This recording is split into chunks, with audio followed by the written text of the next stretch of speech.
Hello, my name is Wade Nummer, and this is Rotary Serving Our Community.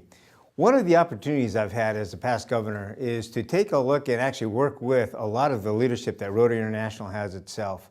Rotary International is run by a board of directors. There are 17 members of this board of directors, along with the president and the president-elect. These people work in conjunction with how Rotary actually operates and works throughout the world. It's an international board of directorship. They come from all over the world, representing 535 different districts around the world, so it's huge. Rotary, by the way, has 1.2 million members. I had an opportunity recently to catch up to Vice President John Matthews. John is from Seattle area. He is serving a 2-year term, just completing his 2-year term, but he was selected by the international president to serve as the vice president. That was, by the way, Barry Rassin.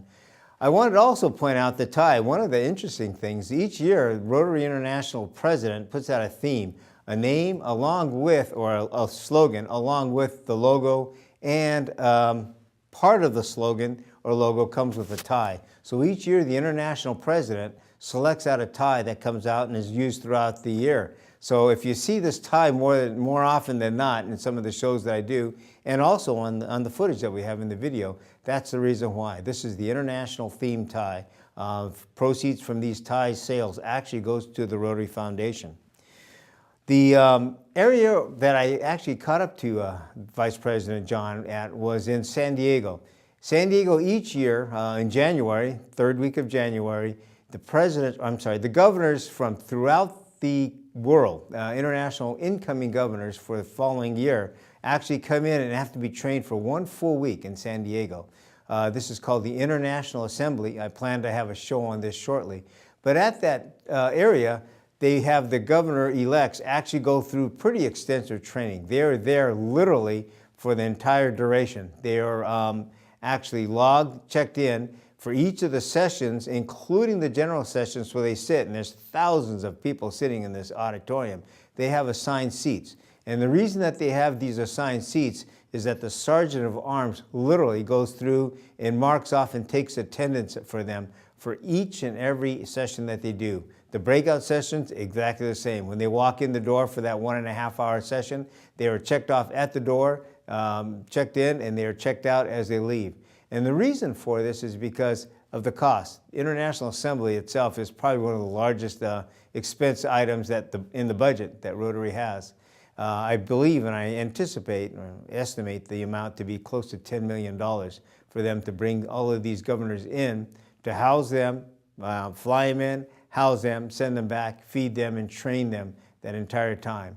The training is done by the Rotary International staff themselves. The president-elect will select a number of people that will work with him, and the directors will then select in who they will have to work in these facilitated exercises where you're broken down to 20 to 25 incoming governors speaking specific languages. Of course, we have identified 11 different languages in Rotary. There's 9 that they usually use. And so because of that, they are broken down into those specific groups and areas. The interesting part, too, that I want to share with you is I've had the opportunity to work with John Matthews over the years, even before he was selected to be a director. Actually, even before he was in a governor line, we met a few times. He was by far one of the excellent choices that Rotary has put in place for a vice president. He's very knowledgeable. He's got a personality that lends well to itself in that he can work with people very comfortably, and people are comfortable with him. But I think the biggest part of it, as you'll see in this interview, is the fact that he has a passion to serve. Passion not only to serve Rotary, but passion to serve people in general. He has a strong heart for humanitarian efforts, but most importantly, he's doing it for the right reason. And there's very few leaders that I have seen in Rotary, unfortunately, that do it for the right reason, but he is an exemplary person for that. And with that, let's jump into the interview that we had. I met with him. We snuck into the president's office, by the way, and I'll give you a little bit of information on that as we finish out. But let's cut to the video. Hope you enjoy it. Okay, John, welcome and thanks for joining us at the show. We're in San Diego, by the way, at the International Assembly. We are training incoming district governors. I had the opportunity to catch up to John here, and I wanted to ask him some questions. John Matthews is the Vice President of Rotary International for this year and doing an outstanding job. Welcome, John. Thanks, Wade. It's a delight to be here, be with you. Great, thank you. Now, tell me a little bit about yourself, your background.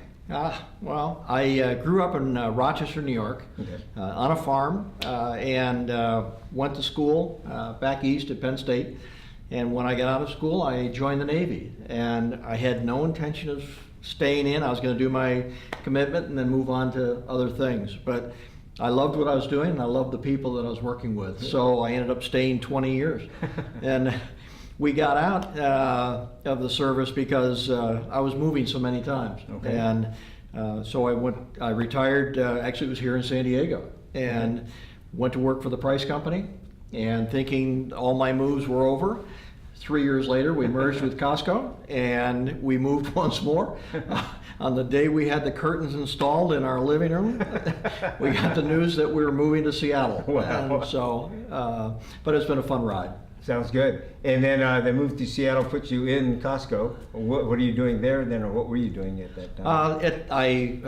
Down at the Price Company, and then later after the merger, I was Senior Vice President overseeing human resources and risk management. Okay. So it encompassed employee benefits, labor relations, all the employee development aspects, employee communication, plus the retirement plans. Wow. On the risk management side, it was workers' compensation, general liability, safety, loss control, things like that. I retired in about 3 years ago. 3 years ago, wow. Wow, good. So your business, I would say, was actually working with people. You're in the business of working with people. That's it. Wow, that's great. And how about Rotary? How did you get involved with Rotary? Well, my dad was a Rotarian and had been in for years. And so that conversation was always at the dinner table, and I was familiar with it. But while I was in the Navy, it was very difficult to try to find a Rotary club where I could be there and participate and still take on workups of ships and deployments and everything that goes with Navy life. So I waited and I retired. My last tour in the Navy was here in San Diego, and just as I knew I was going to retire, I joined the Coronado Rotary Club, just across the bay from here, and that was 1988, and I was here in Coronado at that club for about 7 years, and then we moved to Seattle, and I've been in Seattle ever since. Wow. So 2 large clubs then, both clubs good size. Seattle's Coronado's about 250, and Mercer Island's about 150. Okay. Tell us a little bit about Rotary, and we often kind of want to hear about that Rotary moment. What really hooked you on the organization? Now, the interesting question. I had, for years, I had my head down, and I was just I'd come to Rotary meetings on Wednesday noon here, and then I'd race off to work. And I just kept my eye on just trying to do work and be as productive as I could on one side, but I didn't feel like I was doing very much with Rotary other than just showing up. And we had moved to Seattle, and I had gone to a district assembly, and Mary Ellen and I were listening, and this gentleman gets on the stage and he talks about making a trip to Ethiopia to help immunize kids for polio. And Mary Ellen and I looked at each other and said, hey, that sounds like fun. Let's go. So we joined about 65 other Rotarians from the Pacific Northwest, and we all went to Ethiopia, and our lives have never been the same since. Wow. That's outstanding. Yeah. Now, was that with the group Ezra? Did Ezra run that? That's Ezra Trashomi, and there were a number of us. Actually, we all have our vests, and when we come to conferences and we see each other, it's like this family, extended family of people who've had a shared experience. Got it. Great, great. Well, next question would be, as a director, Rotary International director, what made you decide to go in that direction as a director? I never thought I wanted to be a director, but what seems to happen in Rotary is we encourage each other. And so just as you served as a as a governor, there were probably people behind that decision that said, Wade, you'd be great at this. You should put your name in to go be a district governor. Right. And we listen to that, it plants a seed, and then we think about it, and before you know it, it says, okay, that makes sense. And I think that happened to me too, both as a governor, and I wasn't sure I really wanted to be a director, but as I thought about it, I thought, I've got skills, and I can help Rotary become a little bit stronger, a little bit better, and maybe this is the way I can do that. And so I decided then to put my name forward to serve as director. Great. Yeah. And by the way, at the zone level, just so you know, and I don't know if you for sure if anybody has told you, but you came with quite a bit of support. You shined quite a bit as a governor, as a past governor, and then when we heard about that, we were definitely endorsing you 100%. Knowing that it was the person that we were looking at, somebody that really cared about the organization, made a big difference there. Now, from being director, now you're thrown into the vice presidency. So how did that work out? I have to tell you, first I'm going to back up a step to director, because personally I think this is the best job in Rotary. No holds barred. This is it's absolutely phenomenal. You get to work with some amazing people, both at the staff of Rotary International and other directors, and then you get to meet their leadership teams from around the world, and that's fun.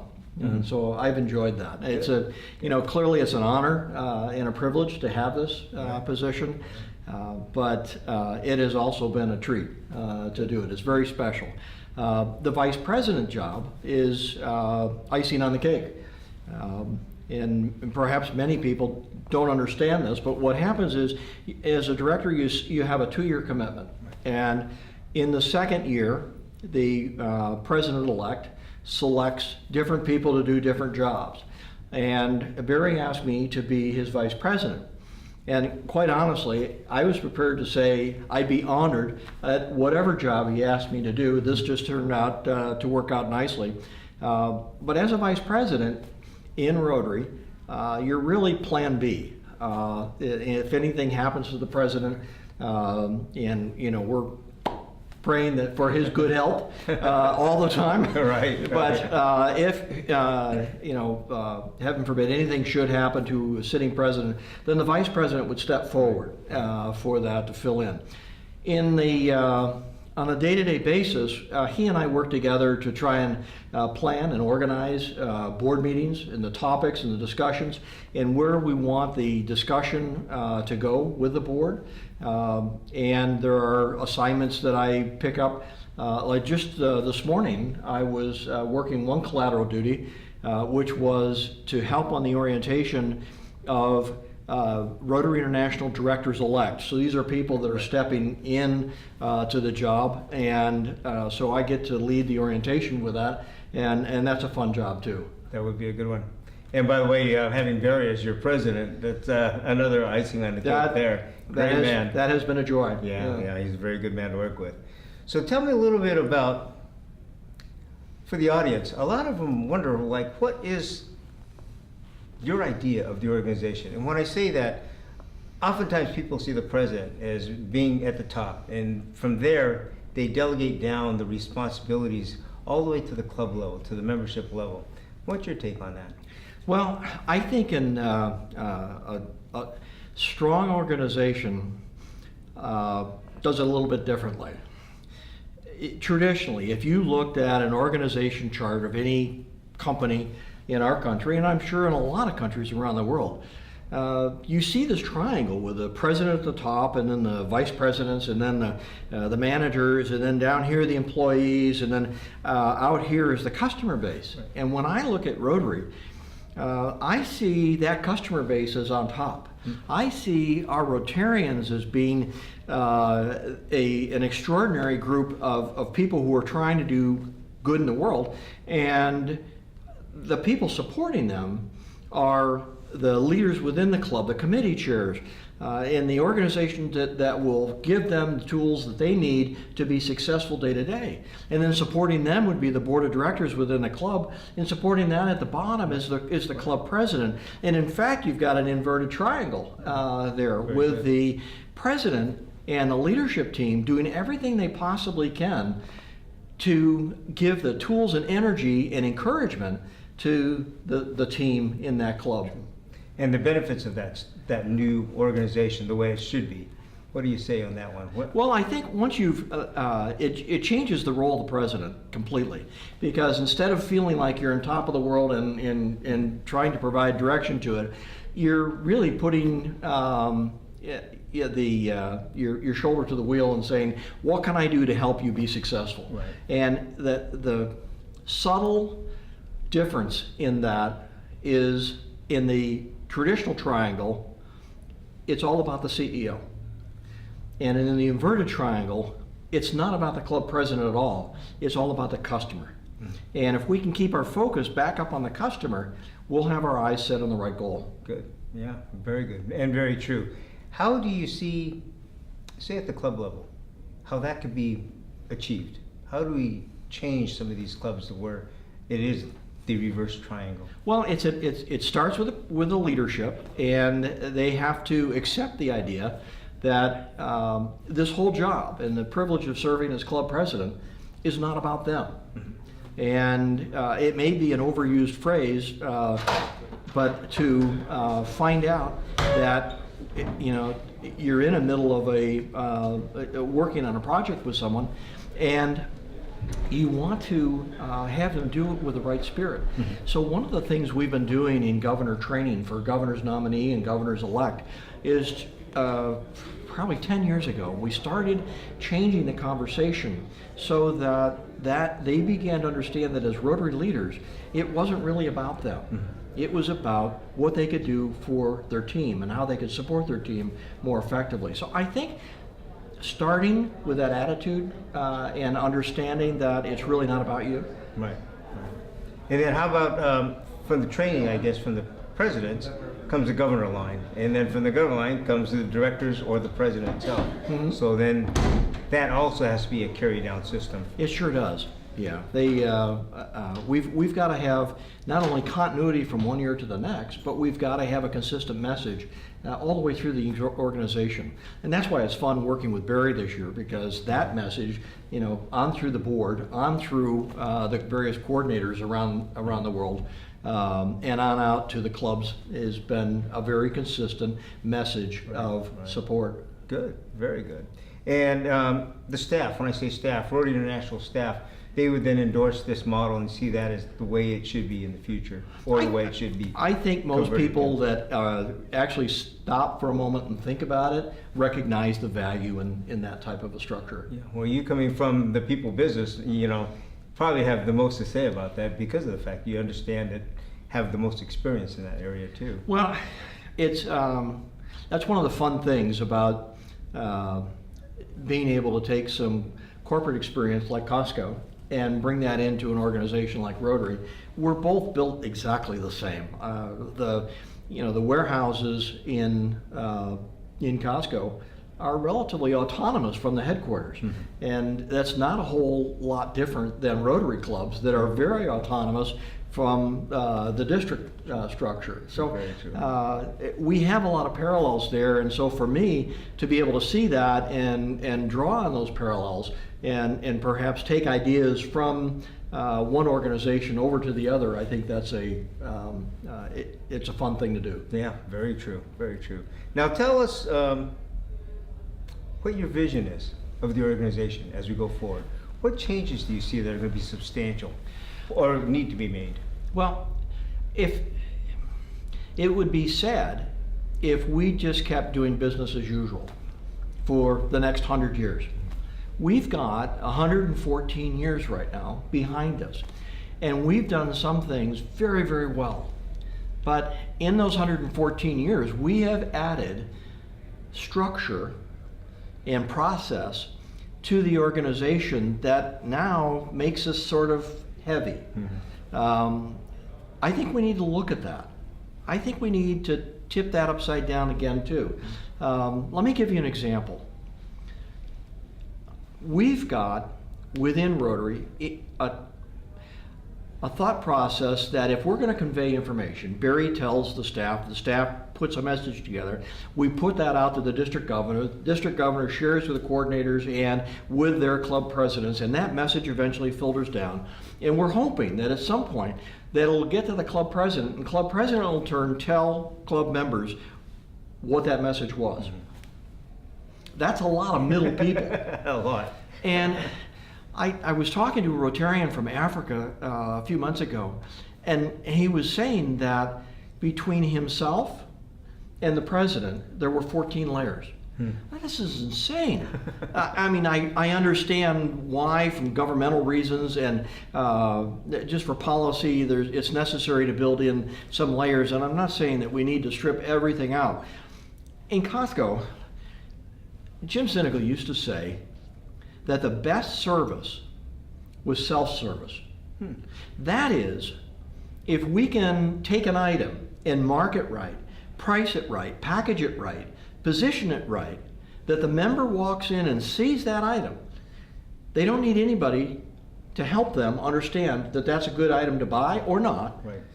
and they take care of it and off they go. Well, for Costco, that model works and they keep all that labor out of the equation, and they're able to keep costs down because they don't have a whole lot of people standing around the floor helping explain what products do and don't do.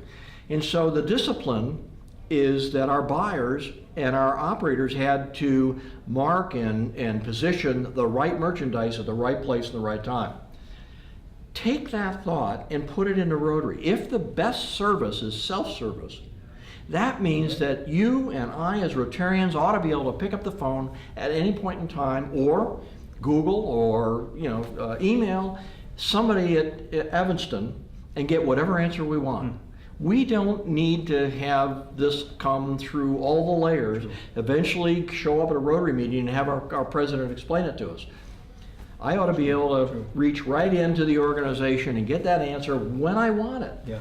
So I see us taking a hard look at what we want to be in the next 100 years. Very good.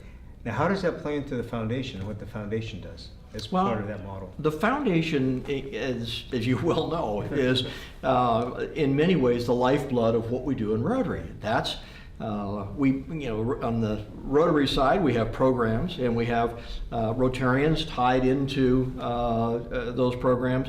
But those Rotarians are now doing grants and work, and the foundation then lends the support to accomplish that. It's not everything, but it's a significant part of what we do.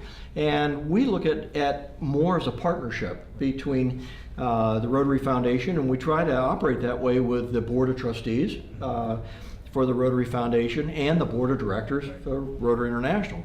And if we put these two together, working together, sharing common goals, sharing common vision of where we're going as the organization, that sets a tone for the whole organization to then operate in a like manner. So I see our foundation is continuing to grow and support the efforts of Rotarians all around the world. Yeah, true. And making a huge difference. Yeah. Especially with the network that we've had and built.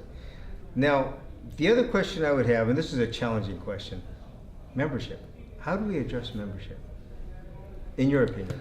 Well, we spent a lot of time talking about membership in Rotary, and maybe too much time. I'm thinking back to my 25 years in Costco, and I don't think we talked about membership at all. It was really how do you serve the member? How do you take care of the member?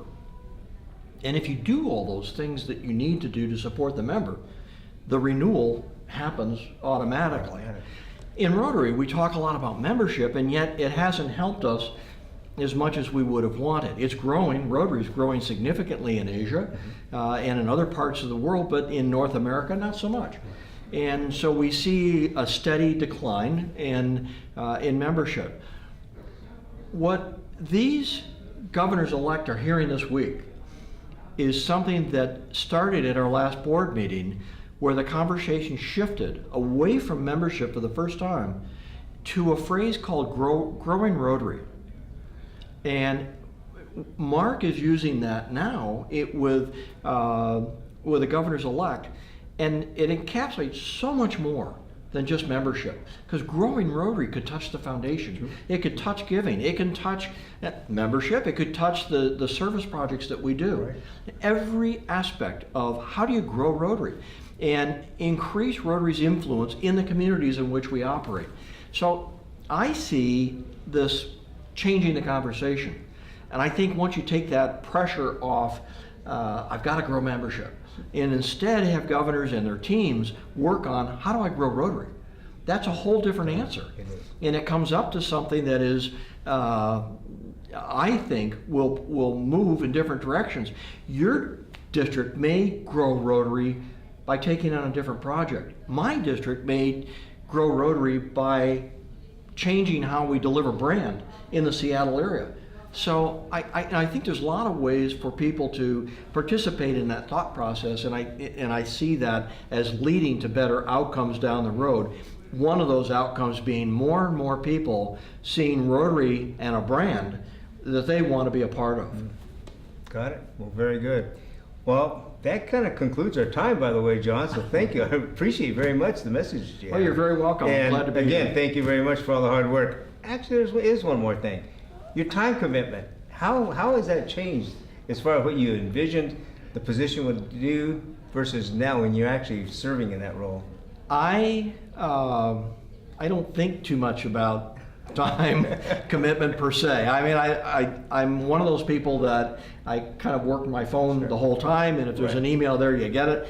But I had made a comment to someone a couple of days ago. I'm putting more hours in now than I did when I was working full time at Costco. So it's it is a lot of time involved, but it's good time and time well spent. That's good. Well, I know Barry said he was 320 days on the road this year, so that's the plan.